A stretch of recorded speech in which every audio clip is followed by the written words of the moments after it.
Rajkot Jamnagar highway પર આવેલા સાંઢિયા પુલના નવીનીકરણ દરમિયાન ગઈકાલે ગંભીર દુર્ઘટના સર્જાઈ હતી, જેના કારણે નિર્માણ કાર્ય અટકી ગયું છે। 74 કરોડના ખર્ચે નિર્માણ પામી રહેલા આ બ્રિજના ટ્રાપા ટેકા અચાનક ખસી જતા સ્લેબ નમી ગયો, જેના પરિણામે છતમાં 2.5 ફૂટનું ગાબડું પડ્યું। આ ઘટનાએ નિર્માણ સ્થળે હડકંપ મચાવી દીધો અને અધિકારીઓને તાત્કાલિક ઘટના સ્થળે દોડી જવું પડ્યું હતું। આ બ્રિજના નવીનીકરણમાં 20 પિલર પર 120 ગડર મૂકવાનું કામ ચાલી રહ્યું છે। અત્યાર સુધીમાં 1.5 મહિનામાં 65% કામગીરી પૂર્ણ થઈ ચૂકી છે અને આગામી માર્ચ 2026 સુધીમાં નિર્માણ પૂર્ણ કરવાનો લક્ષ્યાંક છે।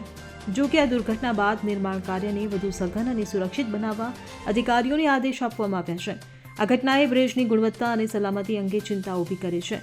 સ્થાનિક લોકો અને નિષ્ણાતો માંગ કરી રહ્યા છે કે નિર્માણમાં ઉપયોગમાં લેવાતી સામગ્રી અને કામગીરીની ગુણવત્તા પર વધુ ધ્યાન આપવામાં આવે। અધિકારીઓએ ખાતરી આપી છે કે તપાસ બાદ જરૂરી પગલાં લેવામાં આવશે અને કામગીરી ઝડપથી પૂર્ણ કરવામાં આવશે। આ ઘટના બ્રિજના સમયસર પૂર્ણ થવા અંગે અનિશ્ચિતતા ઊભી કરે છે, પરંતુ પ્રશાસને પ્રોજેક્ટને ટ્રેક પર લાવવા પ્રયાસો તેજ કર્યા છે। Bureau report CN24 news. હવે જુઓ દેશ દુનિયાની તમામ ખબરો તમારી આંગળીના ટેરવે। ઉઠાવો મોબાઈલ અને Google Play Store પરથી ડાઉનલોડ કરો અમારી CN24 ન્યૂઝ મોબાઈલ એપ।